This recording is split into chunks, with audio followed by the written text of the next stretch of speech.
Ya, halo semuanya. Balik lagi di channel Schwarzer Anime. Di video kali ini, kita akan membahas perbedaan antara anime dan manga, serta kelanjutan cerita dari salah satu serial jadul, yaitu NHK ni Yokoso. Anime ini termasuk jadul ya, tayang di tahun 2006. Sekitar 15 tahun lalu saat video ini dibuat. Ini recommended buat kalian yang suka genre komedi dan psikologi. Mimin sendiri juga baru aja habis nonton ulang animenya. Mengangkat topik tentang depresi, kegelisahan, dan overthinking dalam hidup. Mungkin nanti bakal ada video pembahasan tentang pesan moral apa aja yang bisa kita ambil dari animenya. Balik lagi ke penjelasan. Jadi NHK ni Yokoso itu aslinya adalah sebuah light novel yang diadaptasi ke manga, terus akhirnya diadaptasi ke anime. Light novelnya sendiri pertama kali terbit di tanggal 28 Januari 2002. Nah, yang menarik adalah light novelnya ini cuma punya satu volume doang. Jadi setelah light novelnya terbit, NHK ni Yokoso diadaptasi dan dilanjutkan ke versi manga dengan cerita yang lebih panjang, dengan total 8 volume dan 40 chapter untuk manganya. Manganya sendiri terbit dari tanggal 26 Desember 2003 sampai dengan 26 April 2007. Yang menarik lagi, di sini animenya itu tayang dari tanggal 10 Juli 2006 sampai dengan 18 Desember 2006. Bisa kita lihat ya, kalau ternyata animenya itu duluan tamat dari manganya. Untuk video pembahasan kali ini cukup menarik karena ternyata adaptasi animenya itu banyak yang beda kalau kita bandingkan dengan light novel atau manganya. Bahkan ada beberapa bagian dari animenya yang beda 180 derajat untuk jalan ceritanya. Nah, seperti apa bedanya? Tanpa basa-basi lagi, langsung aja kita masuk ke pembahasan. Kita mulai dari light novelnya dulu. Untuk light novelnya, karena hanya punya satu volume, jadinya banyak cerita yang nggak ada. Contohnya kayak cerita meeting offline bunuh diri, MLM, kunjungan Ibu Sato, dan juga nyari uang dari game online. Nah, ini semua adanya itu di manga, ditambahin sama pengarangnya.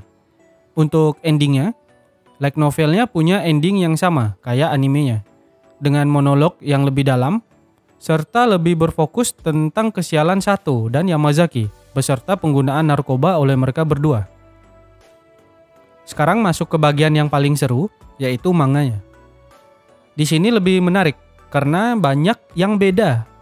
Ya, bahkan bisa dibilang beda jauh jika dibandingkan animenya. Sekitar pertengahan jalan cerita, plotnya mulai beda signifikan. Secara garis besar, cerita manganya itu jauh lebih dark, lebih serius, lebih banyak adegan dewasa yang nggak disensor, penggunaan narkoba atau drugs, dan lebih banyak pemikiran negatif dibandingkan animenya.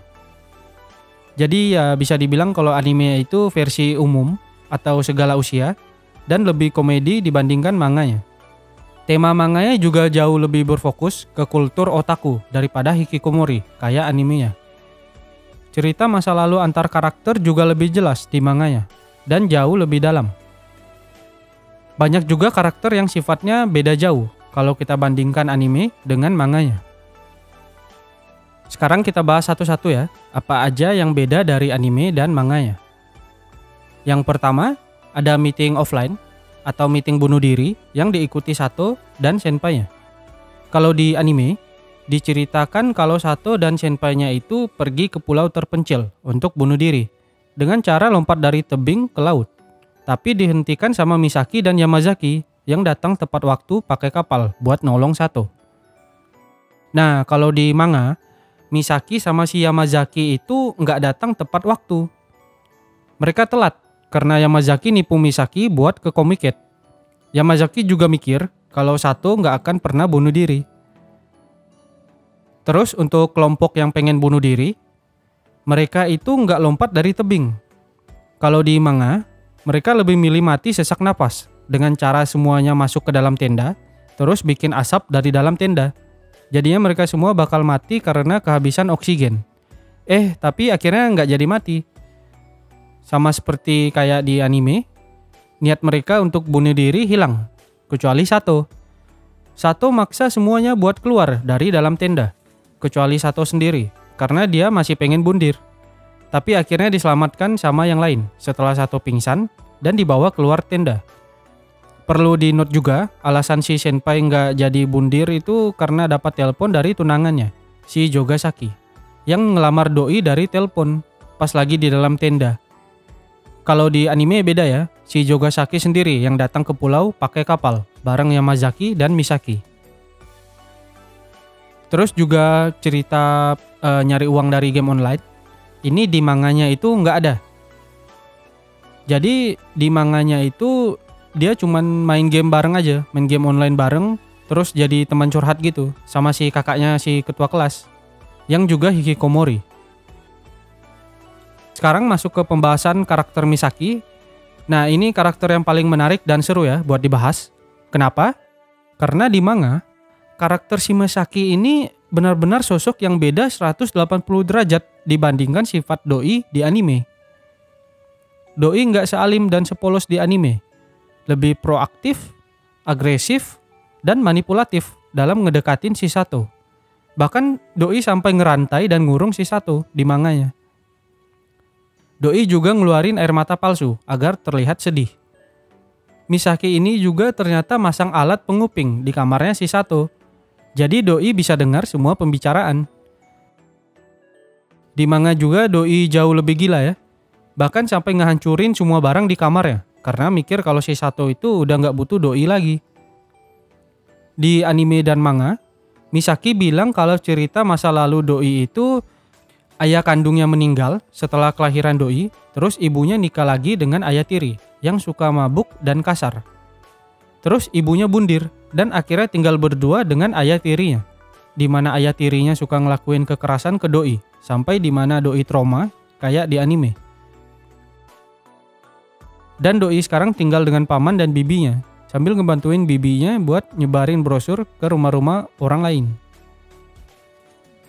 Nah, yang paling beda di manganya, itu si Misaki bilang ke Sato kalau semua cerita masa lalu doi itu bohongan, biar ngebuat si Sato ngerasa iba dan bersalah gitu, karena Misaki pengen balas dendam ke Sato.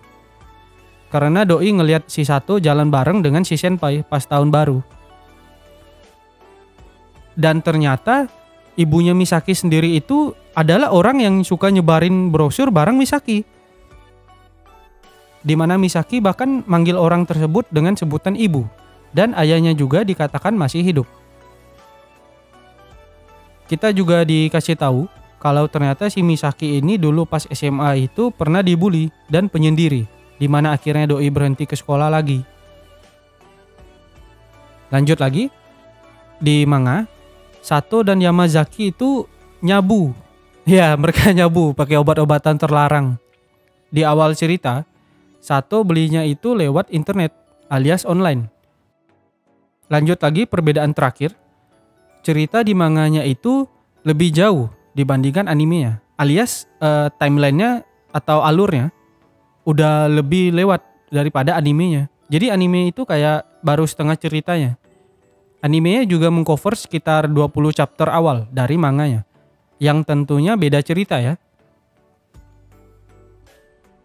Sekarang lanjut ke pembahasan cerita setelah anime. Kita mulai dari cerita yang agak beda dulu ya. Yaitu pas Misaki pergi jauh buat bundir di anime. Nah, kalau di manga, yang pergi buat bundir itu malah si Satonya. Tempat bundirnya juga beda. Dimana kalau di anime kan mereka pergi ke tebing dekat laut ya. Kalau di manga, itu mereka pergi ke jurang tengah hutan. Tapi pas Sato mau bundir, berhasil dicegah sama Misaki dan Yamazaki. Setelah itu, mereka bertiga pergi ke penginapan air panas. Nah, di sini Yamazaki ngasih obat ke Sato yang bikin halusinasi, kayak bikin nge-hike gitu.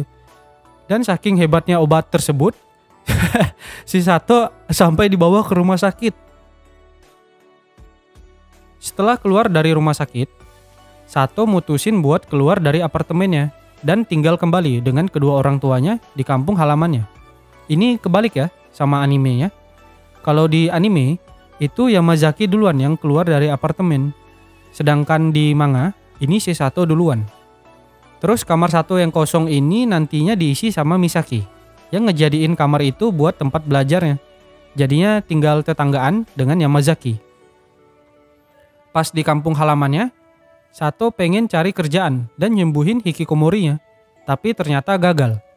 Malahan dia sangean parah, nonton bokep seharian sambil nyabu, vap-vap sampai mampus, dan akhirnya ketahuan sama ibunya. ini ini ngakak gila ya kemarin bacanya. Lanjut lagi, setelah Sato pindah, Misaki ngerasa hampa dan akhirnya mutusin buat nyoba jadi manusia normal yang pergi ke sekolah dan mencari teman. Jadi si Misaki ini ngulang sebagai anak baru lagi. Doi lebih tua 2 tahun dibandingkan teman sekelas yang lain. Dan ternyata masuk sekolah itu jauh lebih sulit dari perkiraannya Misaki. Oh ya, ternyata suaminya si senpai itu kalau di manga kerjaannya itu sebagai penasehat kesehatan di sekolah Misaki. Sedangkan kalau di anime itu dia sebagai kerja di perusahaan IT. Lanjut lagi. Jadi setelah Sato ketahuan ngevap sama ibunya, akhirnya dia kabur keluar rumah. Nongkrong di jalanan sambil ngudut, mikir mendingan mati dan gak dilahirin. Tapi ternyata gak cuma dia doang yang bermasalah. Para karakter lainnya pun bermasalah. Yang pertama ada Yamazaki, di mana akhirnya dia tergoda dengan cewek 3D atau cewek benaran dan ngewe dengan Nanako, mantan ceweknya. Dan sedikit fun fact, ternyata si Nanako ini biseksual, di mana doi suka cewek maupun cowok. Pas Yamazaki bilang kalau dia suka dengan cewek cantik, si Nanako juga bilang kalau ternyata doi juga suka sama cewek cantik. Dan ngedekatin si Yamazaki itu cuma kamuflase, biar nggak ketahuan kalau doi itu biseksual. Bahkan pas audisi pengisi suara anime, doi pengen ngemeranin karakter cowok shonen, biar bisa jadi pahlawan buat cewek cantik. Gaya rambut doi juga sengaja dibuat model kayak gitu, karena cewek-cewek lain suka gaya rambut model kayak yang doi punya. Yang kedua, ada si senpai, di mana si senpai ini makin stres setelah nikah dengan Jogasaki, dan bahkan ngehancurin si isi rumah dan pengen selingkuh dengan Sato. Lanjut, setelah balik ke kampung halamannya, si Sato pengen nyoba ngelamar lagi, cari part time. Tapi akhirnya nggak jadi. Malah sekarang dia ngehalu si Misaki, sampai semua isi kamarnya ada gambar Misaki. Setelah diskusi dengan kedua orang tuanya, apakah Sato mau dibawa ke rumah sakit untuk rehabilitasi, atau balik ke Tokyo dan cari kerjaan. Akhirnya si Sato milih buat balik ke Tokyo. Pas balik ke apartemen di Tokyo, kamar Sato yang dulu ditempatin itu lampunya nyala. Dikiranya ada orang kan yang nempatin. Nah, dan akhirnya si Sato ini pergi dan tidur di taman. Ini yang nempatin si kamarnya itu ya padahal si Misaki ya. Terus si Sato tanpa sadar akhirnya ngabisin duit yang dikasih sama orang tuanya di pachinko atau tempat dindong gitu. Dan bahkan sampai nyari makanan di tempat sampah. Ya, sampai akhirnya dia balik lagi ke mode stres dan depresi dia. Balik lagi ke Misaki, doi sekarang udah lebih terbuka di sekolah dan akhirnya punya cita-cita buat jadi penasehat atau konsuling kayak Jogasaki. Tapi ada suatu insiden di mana Misaki ngelukain diri doi sendiri karena pengen nolong kakaknya si ketua kelas yang pengen bundir dan akhirnya masuk rumah sakit. Nah, ini kakaknya si ketua kelas ini yang main bareng si Sato di game online. Kakaknya si ketua kelas ini akhirnya sembuh dari hikikomori. Dan Misaki pun berhasil nyembuhin seorang hikikomori dan ngerasa senang. Sekarang untuk Yamazaki dan Nanako, ini sama kayak di anime. Yamazaki akhirnya balik ke kampung halamannya dan akhirnya berpisah dengan Nanako. Di sini Nanako akhirnya bilang kalau doi sengaja dekat dengan Yamazaki biar nggak ketahuan kalau doi itu juga suka sama cewek cantik. Terus untuk si senpai, nah ini dia bertengkar hebat ya dengan Jogasaki, si suaminya, dan akhirnya kabur dari rumah. Ternyata pas kabur, itu doi pindahnya ke kamarnya si Yamazaki yang dulu. Terus ketemu Sato di dalam kamar Yamazaki, karena si Sato punya kunci cadangan. Mereka pun akhirnya tinggal dan hidup bersama untuk beberapa waktu. Suatu hari, mereka sempat berantem dan akhirnya si Senpai ngajak si Sato buat selingkuh, ya atau ewe ya. Tapi si Sato nolak dan malah ngajak si Senpainya ini buat main kartu kayak dulu. Dan akhirnya si Senpai pun baikan dengan Jogasaki.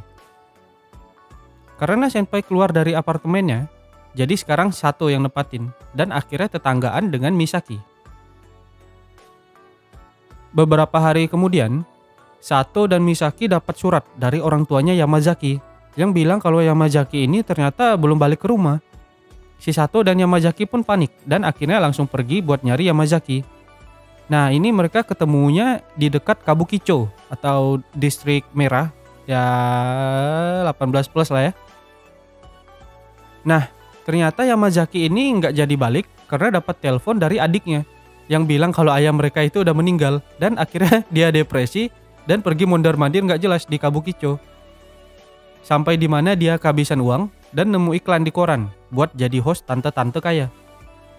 Sato dan Yamazaki pun akhirnya tinggal bareng sekamar karena Yamazaki nggak ada tempat tinggal ya. Nah, ini lumayan beda karena kalau di anime ya jelas kalau si Yamazaki duluan yang balik ke kampung halamannya dan nikah. Lanjut lagi. Sekarang ceritanya berfokus ke Misaki dan kakaknya si ketua kelas, yaitu Toro-Toro-san. Nah, ini kan si Misaki nyelamatin si Toro-Toro ya, yang tadi yang sampai ngelukain diri dia masuk rumah sakit. Nah, jadinya sekarang si Toro-Toro ini suka sama Misaki dan terus ngedekatin si Misaki. Ya, bisa dibilang hampir-hampir mirip stalker lah ya. Sampai di mana mereka berdua akhirnya ke rumahnya si Toro-Toro dan ketua kelas.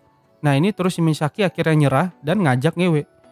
Tapi akhirnya nggak jadi dan Misaki pun pulang dengan Sato yang kebetulan juga ada di sebelah kamarnya minum-minum dengan si ketua kelas. Setelah itu, Sato tanda tangan perjanjian kontrak untuk saling jatuh cinta. Nah, ini ada di anime ya. Beberapa hari kemudian, nah ini ngakak parah ya. Jadi ceritanya si Yamazaki ini ngajak Sato buat nanam ganja atau marijuana. Anjir lah, ini ngakak parah. Entah ya tanamannya apa, tapi harusnya sih tanaman obat-obatan gitu atau drugs. Setelah ini, Sato kencan dengan Misaki sesuai dengan kontrak yang udah ditanda tangan. Mereka kencannya pergi ke taman bermain dan diakhiri dengan Misaki yang ngajak Sato buat bundir berdua. Tapi akhirnya nggak jadi. Lanjut lagi.